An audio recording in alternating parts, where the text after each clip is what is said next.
maybe tell us a bit about Kalo. Kalo it's a vegan leather accessory brand, and we focus on handbags that are made out of recycled material. So our bags currently are made out of apple leather. Actually, I was looking at the products earlier there, and you wouldn't really know the difference at all. There's a much greater interest in, products or materials that are sustainably sourced and ethically produced. User went in for the Arnott startup competition, and tell me about that. They pick 5 finalists every year, so we were one of them, and then lucky enough to win. Bring me through the phases of the business so far. So we launched, it's called the Everything Bag, in November 2022. So then our second product was a shoulder bag and then matching hairbands. I said buying stock is like a socially acceptable form of gambling. What does risk? At the end of the day, if 2 pallets of stock arrive at your house, you don't know if that's going out. And you're in earnest for the next 12 months. Yeah, Super. At least. We'll see how it goes. And who knows then after that. But definitely.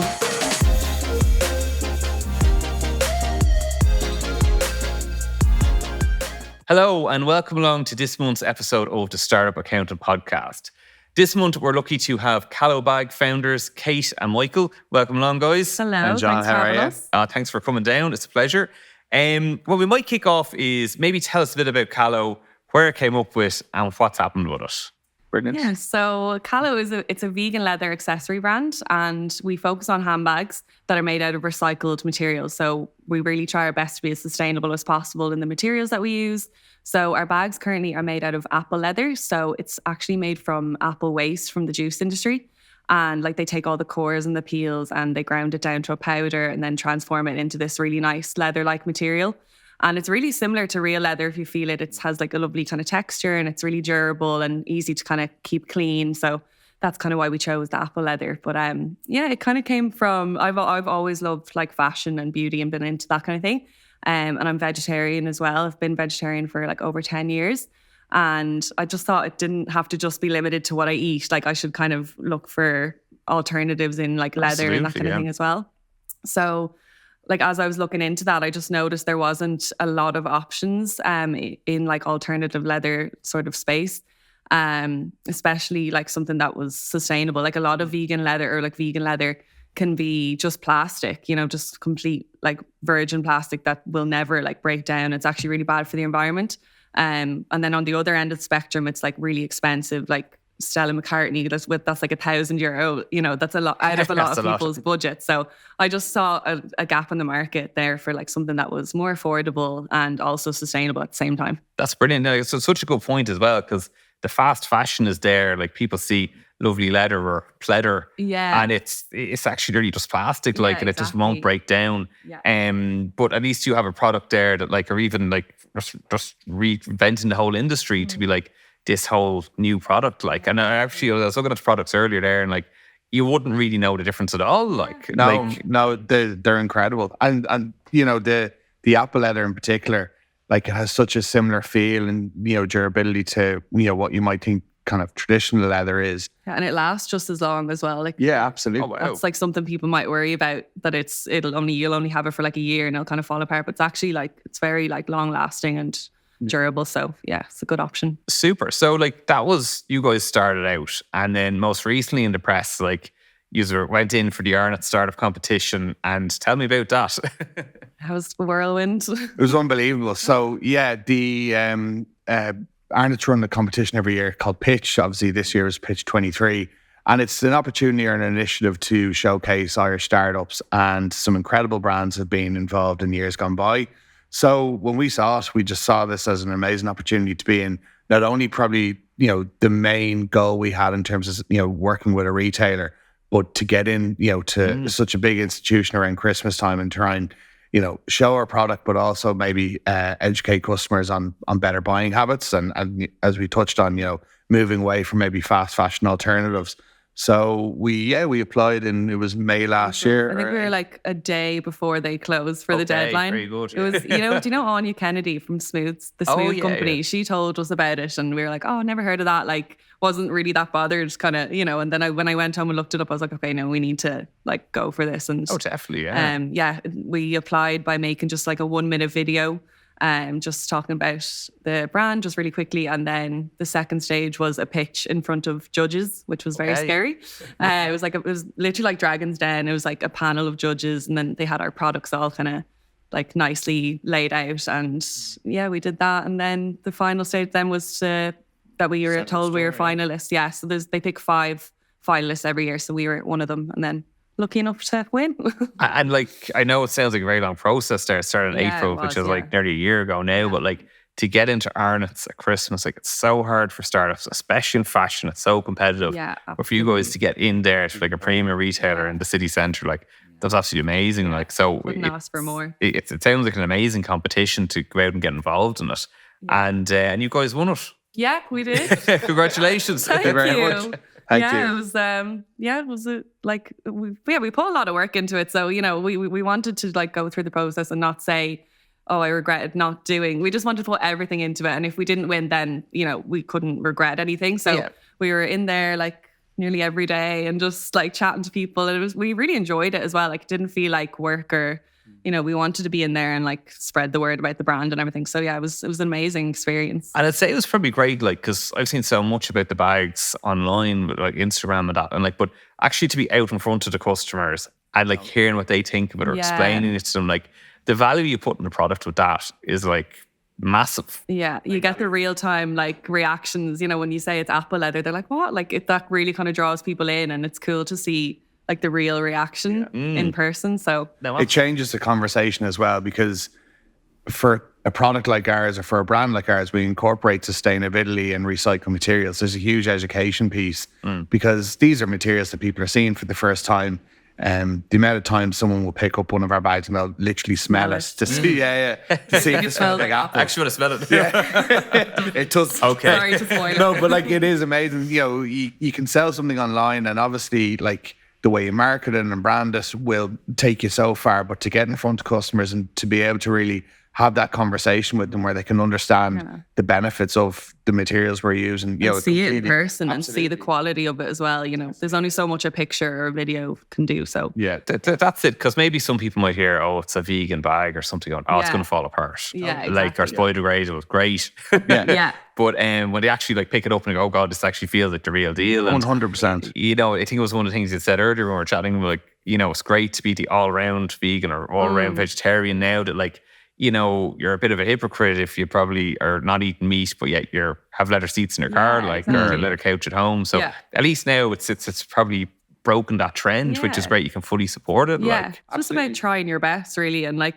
and you need things that are accessible as well. You know, like, that's when you were trying to buy me a purse for Christmas. Like, that was your issue. You couldn't find one anywhere. No options there. Whereas if it was an easy thing to get, you know, why wouldn't you choose it? Like, if there's 2 options, you're, you know, going to go for this more sustainable one if it's right there in front of you. No, definitely. Like most people would, I think, anyway. So yeah. Particularly for, I think, younger demographics, there's a much greater interest in, you know, products or materials that are sustainably sourced and ethically produced. And I think, as Kate said, if you have option A or B in front of you, you'll inevitably go for the one that obviously is going to be, more beneficial to the environment. And it's just about giving people that choice, because I think, you know, going forward, hopefully there will be more choices in, you know, whatever market people are looking to purchase in. But there hasn't been that, you know, and that was kind of the genesis for the idea of what Kalo is now today.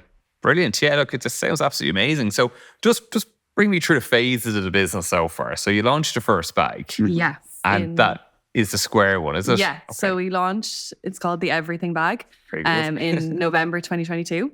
And we just started with 3 colours. So we still have just 3 colours at the minute. So black, nude and orange. I wanted to have like kind of a fun pop of colour. I didn't want it just to be neutral. So that's why we chose the orange. But yeah, we started with that one, and I wanted to make it a really versatile kind of bag as well. So it adds even more to the sustainability, you know, that you only need the one bag and you have multiple sort of looks in that one bag. So there's 2 straps with it that you can swap. They're interchangeable. One is like a thick kind of canvas one, and then you have like a thinner leather one for like nighttime. It's kind of like your day and night look. Cool. So you have like the one bag for multiple looks. So that's what we started with, and yeah, it went really well, and everyone seemed to love it. And it's just kind of a good staple. Like, the shape is nice and simple, and yeah, it's just a nice, simple kind of wearable bag. And yeah, they nearly kind of go with anything as well. Yeah. Like, so it's not like too high fashion, but it's kind of nearly that timeless look about it. Exactly. That, like, it's sustainable. Yeah. And even in terms of like the word timeless is really, really important to us, because we're not looking to follow just a quick trend of something that might be in style for 6 months, say.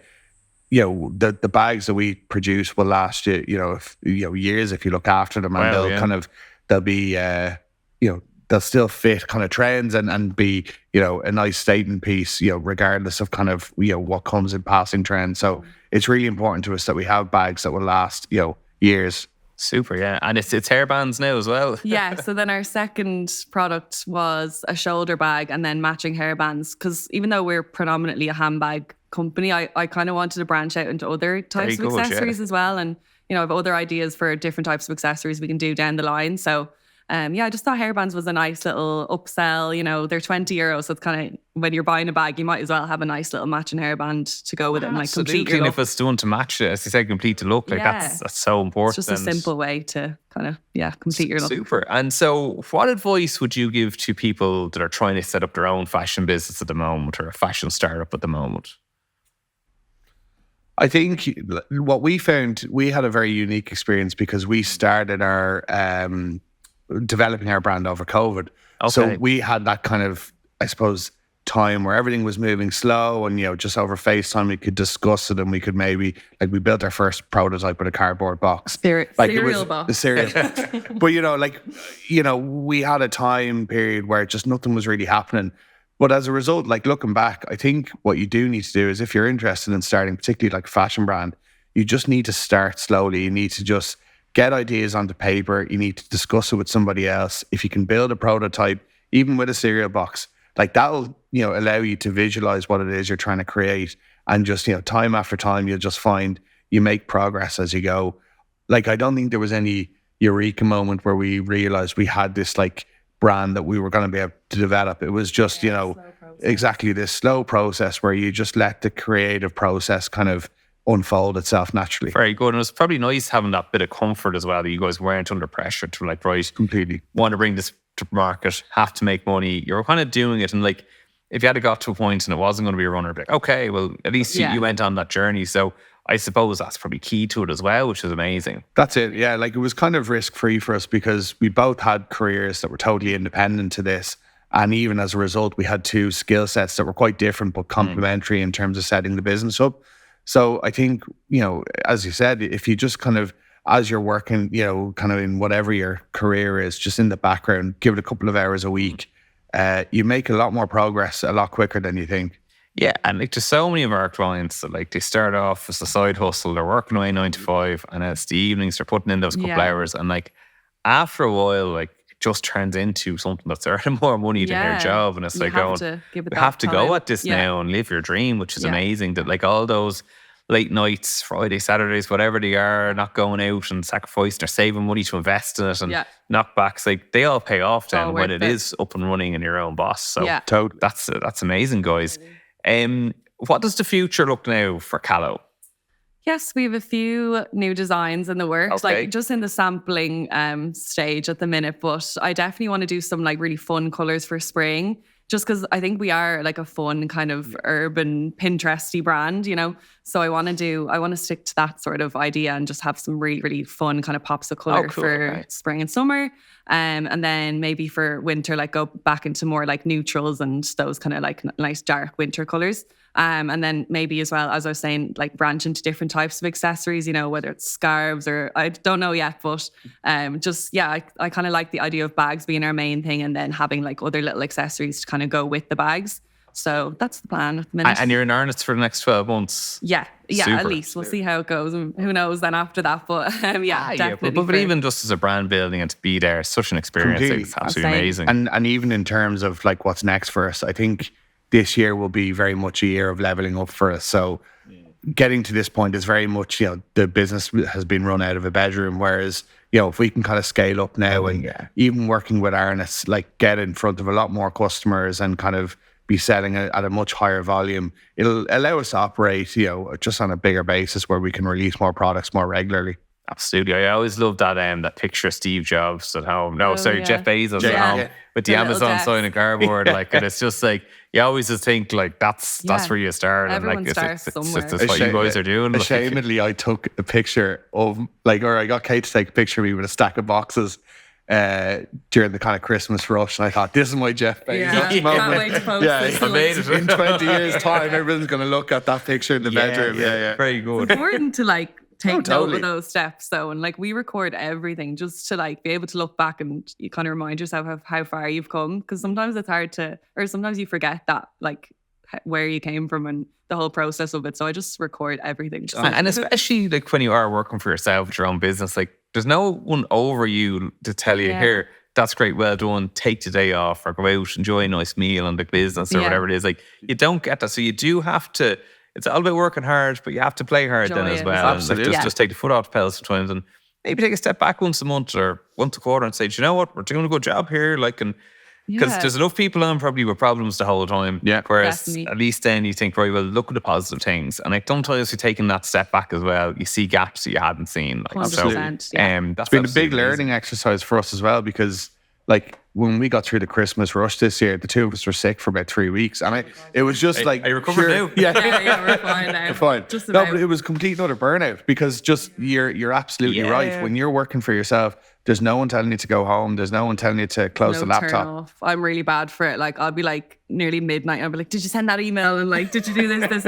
And you're not like that. You actually are good at turning off, whereas I'm not. So I'm really annoying to you. I'm sorry. And I think even in any business now, like emails, text messages, phone calls, like everyone's so accessible now. Yeah. It's like, it's hard to ever be off. Because like even like if a customer is sending you a WhatsApp, like do you know if you've read it or not? Yeah. And then like just whole psychological thing, like, oh, well, they've read my message, but they haven't got back to me. Or, you know, where do I stand here? So they expect to get back within a certain time. It's 100%. It's a lot of pressure. Like one of our main stakeholders was apologetically saying, oh, sorry, I haven't got back to you. It's been a busy day. It turned out they were getting married. We were like, the next day. It was the next day. We were like, will you relax? It's okay. Like, we, you know, we can wait a couple of days. But again, like just in that small business mentality, there is no days off sometimes, and just like ultimate respect. But take the day off. You have to kind of like put on the out of office and just be like, 100%. The place isn't going to burn down in that day. And if it is, the fire brigade will ring it. Then okay, no answer. Like, but yeah, like I think it's mental health is such a precious thing to have, and like a lot of startups, it's the only place they are. At least you guys are a good team. Yeah. Sometimes people are running a business on their own, and they constantly have people saying to them, what are you doing? You're wasting your time. This is silly. You're going to lose all your money. You're going to go bust. Yeah. But you kind of have to keep going through that, because there's enough distractions already with running a business or challenges, whereas you kind of have to keep strong with that. Yeah, definitely. No, it's good to have someone to bounce off. You know, when I'm panicking about something, you can calm me down, and then other way around. So I don't think I could do it on my own. Like, excuse me. Yeah, true. You actually never do. No, there's unique challenges, I think, running a business with, you know, your life partner as well as your business partner.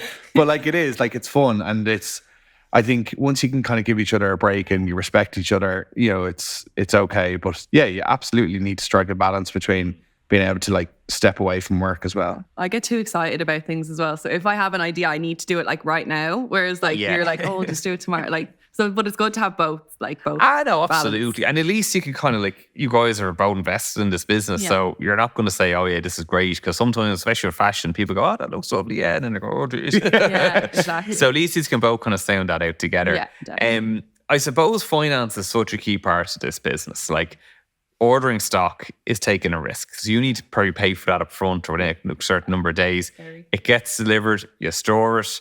Like those boxes you were talking about, like I know that was great them going out, but they might have been sitting somewhere in the house for a while. Oh, yeah. So that is a big challenge. Like, did you guys find that whole challenge of like financing it and storing stock like a challenge, or where you're kind of sweating, go, God, where are we going to sell this? Definitely. We're in a unique position where we're able to manage our stock from home, and not a lot of businesses can do that. You know, space is a massive issue, and it's an expensive issue as well. So like, yeah, paying for the stock up front was difficult. You know, what's the thing you say about acceptable gambling or something? Well, yeah, no, I said buying stock is like a socially acceptable form of gambling. Where you don't know if anyone's like buy you don't know it. If you can do all the projections and, you know, analysis you want. At the end of the day, if 2 pallets of stock arrive at your house, you don't know if that's going out. Whereas if you threw a couple of £100 down the bookies, people would think you're stonewall mad. We're throwing a couple of grand at stock, and we were like, I hope this goes. Yeah. No, like I think scale for us was a really, really important thing. So we didn't want to overextend ourselves, from the get-go. We had a director's loan that we kind of used as a launch pad for the business. And it's just, for us, it was all about just trying to, reinvest into the company and just grow at a sustainable rate rather than just like overextend ourselves and make that gamble too big. Because there is an element of gambling, not that it's like irresponsible, as I said, but there's risk. There's absolutely risk there. So I think what you need to do is, and what we tried to really be conscious of doing, was just growing at that sustainable scale. Very good, yeah. And like, it's interesting actually, you said about like the stock sitting there, like, whenever I'm sitting down with a startup and going through financials, I always say there's 4 S's. There's your stock, staff, and space, which are effectively your overheads. You can gauge them. Sure. But the big driver is your sales. Yeah. That's the last one. And like, you've no idea. Say we're sitting in a coffee shop here. We don't know who's going to come in tomorrow and buy a cappuccino, or if anyone's going to come in and buy a coffee. And they're kind of hoping for it. Like, so that's the big risk. You're rolling that dice, as you said. Absolutely. And it's not until you build a bit of a customer base and a following, and then you go, okay, we're doing something now, and grow that way. So I think the way you guys have done it is a very clever way, piece by piece. Like, you didn't go off renting a massive big warehouse. You can try to produce them yourselves. Yeah. Outsource. It's great to be able to keep it at home. Probably a nightmare when like you're watching something on telly on a Saturday night and the soda box is there. Everywhere. But that's part of the deal, though. And absolutely, part of our story as well. Do you know? Completely. And there's something really rewarding. We've discussed it before, but like, packing orders for people who have invested in your business is, although it can be a bit laborious, it's very gratifying. Like, you get to see what's going out one by one. And like, your products are like, the everything bag is our first child. Like, it is a very, very important. Everyone going off. Yeah. There you go. Off you go. But no, like, it's, and even when it comes to stocking, like, you make mistakes. Like, we sold out one color within, I think, about 3 weeks of our launch. Oh, wow. And like, one of the other colors, not that we still have stock from the original order, but like, it sold in a quarter. The first color took a quarter of the time that the other one did. Like, you just don't know until you don't know. But that's it. And like, that's, you're finding the market, like, know what the market is. Because until you put it up on a website for sale, exactly, you have no idea what the market is. No. So the market is like any market, housing or that, like, it finds itself and it's found it. So 100%. That's great. Do you see like bags going around the place and you're going, oh geez, that's one of ours? Or we always say this, we still haven't seen just a complete stranger with one. Okay. It's like, we've seen people we know that have bought them and stuff, like, out and about, which is like so cool and really nice to see. But I'm still waiting for the day I'm going to run up to that person and just... Well, we saw any one. strangers out there? I don't know. Like, no, we can say this. I saw one out in the wild, and you weren't sure if it was. I know it was, but my tires screeched. Like, I stopped in the middle of the road. Girl, there was cars going, and I was just like that. I was like, oh, yeah, that's my bag, and I drove off. But I probably scared. I scared the life out of too it. far. Yeah, we did also see. We were walking into Dundrum, and the one bag we've both seen in the wild was actually the Arnott's pitch winner from 2022. Yeah. Oh, very good. And it was so just like nice. Pure chance we saw her. So to see our friend Kira wearing a bag was a nice experience. Oh, that's as well. great. And especially out in Dundrum parading it, like, that was great. Exactly. Like. And it was the orange one, so it was so bright. Like, we were just like, whoa. And like, I saw the bag before I saw her, because it was really like the standing out. Yeah. Brilliant. Listen, guys, it was great chatting to you. Thanks so much. Thanks very much for sharing your story, and it's really interesting. I really look forward to the future, to see where you guys end up and where this whole brand is going to build. And look forward to popping into Arnott's to see the bags as well. Yeah, I do. Absolutely. But thanks very much for coming down. And if anyone wants any more information or to give the guys a follow, jump onto their page on Instagram. We'll tag it on this. And thanks very much for listening. Thank you. Thanks. Cheers, guys.